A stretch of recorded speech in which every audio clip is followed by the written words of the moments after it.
Today is a day that I honestly have not been looking forward to, because today we're gonna say goodbye to my favorite bike of 2020.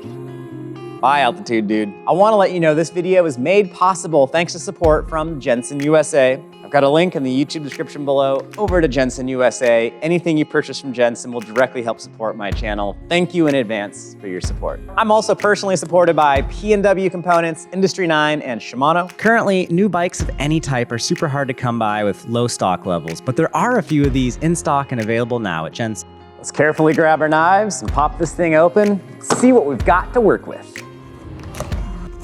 Okay, big moment. If you're excited, hit the like button. All right. We need to move the box. The Slayer is labeled as a big mountain bike. Not sure what exactly that meant. I quickly learned all about the world-renowned reggae band. Wait a second, not that big mountain. As I read further into the Rocky Mountain fine print, I learned that this bike was for full send. Full send indeed. Oh. As I usually do, I've set the Slayer up as I would any of my own personal bikes.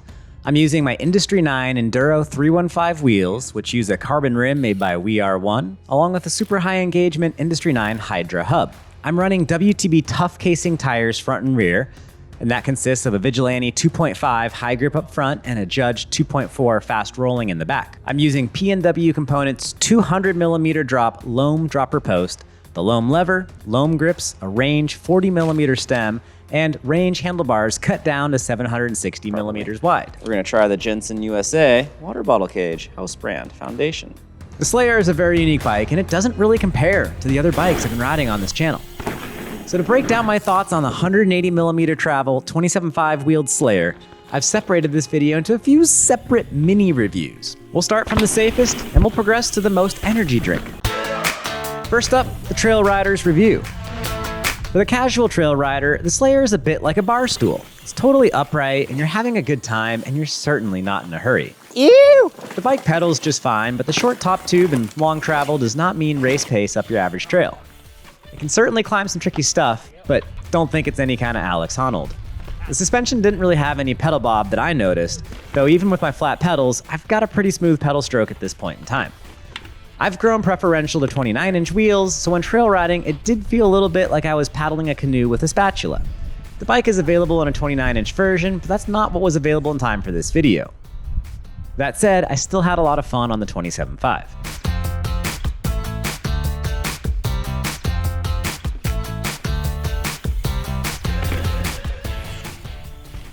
The Enduro review. While I call myself a cross-country rider, what I actually do is more similar to what y'all might consider enduro. Similar to your favorite pop singer at the end of their illustrious career, the Slayer descends with a lot of character. Maybe that's related to the barstool-like position, perhaps. The short top tube makes it easy to get the bike pulled up and onto one wheel or into a bunny hop, and just kinda gets you ready to send it in places where you might not normally. The long travel, at least by my own standards, means you can choose lines with more of a downhill eye, monster trucking through rough and sending more drops and hucks than you would ever on a smaller bike.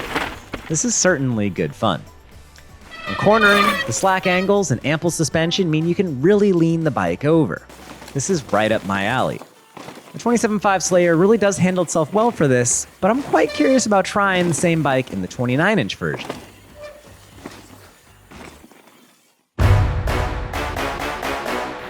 The Freeride review. This is probably why you came here, as I don't certainly call myself a freerider, but I definitely do my best to masquerade as one every time I ride this very bike. The shorter reach meant the bike was easy to manipulate off jumps and drops. It took me a while to get used to balancing the 27.5 bike in the air, which meant I did have a few sketchy jumps. I'll put more of that on me than the bike, because after my head injury I've noticed my balance is still a little bit out of whack.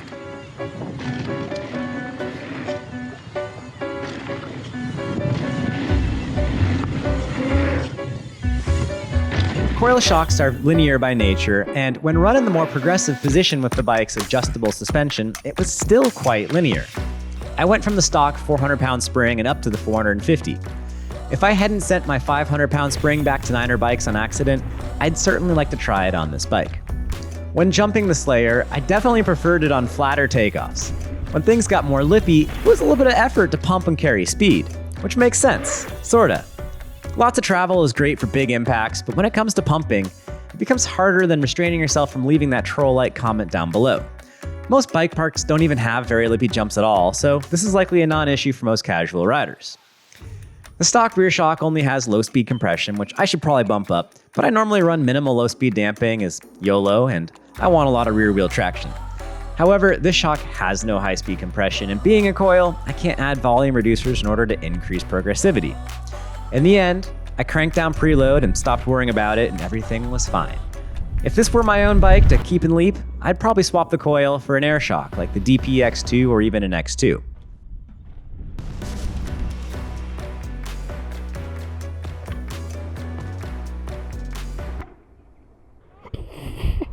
I've had a few questions about comparing the Slayer to the Altitude.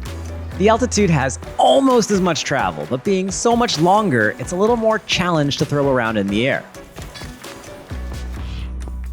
Torsionally, I love the feel of the carbon layup of the Altitude on the trail. Just stiff enough, but never too stiff. The Slayer is definitely stiffer, so it'll beat you up a little bit more on the trails. But you'll feel that much more solid in the bike park on those big hits should you land sideways. The Altitude is the better enduro bike and will certainly have more fun on the mellower trails, but the Slayer has the edge when you found the real gnar. I did try all of the rear shock mounting positions, as there are 4, and this is what Rocky Mountain calls Ride 4. This is the same concept as the Ride 9 on the Altitude, but honestly, I found the adjustments on the Altitude to be more noticeable and more beneficial. And on the flip side, very legitimately, you've got less chances of setting this bike up incorrectly, as there are fewer choices to begin with. I really do appreciate that Rocky take the time to engineer in this extra adjustability into their bikes. With the longer front end, lighter weight, and softer carbon layup, the Altitude will have the advantage on single track. While both bikes can certainly cross over, their meat and potato souls are served in very different ways. I'd much rather ride the Slayer at a bike park. When it comes to pricing, I think this Slayer is priced competitively and fairly. Rocky isn't cutting any corners here, as the bike has real Maxxis double-down tires and not flimsy exo casing tires. It comes equipped with a 1-up chain guide and a real bash guard, 203mm rotors front and rear. The bike uses stock a DT Swiss rear hub. Couple that with the ability to adjust the geometry and suspension, cable routing that plays nice with left side rear brakes, and yes, it's a lot of money, but it's right in line with the other bikes of this level.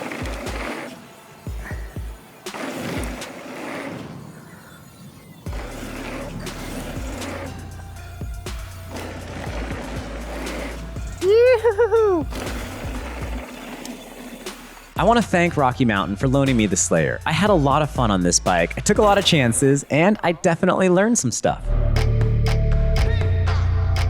Rocky Mountain bikes have my utmost respect, and I think they're a fantastic manufacturer.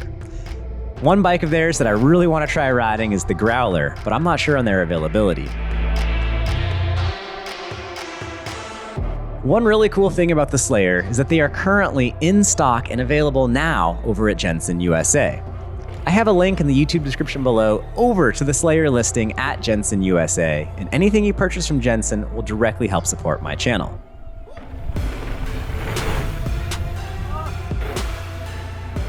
Leave me a note in the comments below. Where would you want to ride the Slayer? Is there a bike park in particular that you'd be thinking about? Or are there some big mountains that really only have pedal access that this bike would make sense for? Drop me your thoughts down below, and I can't wait to read through all of them. Thanks so much for joining me. Please hit that subscribe button, and I'll see you on the jumps. Peace.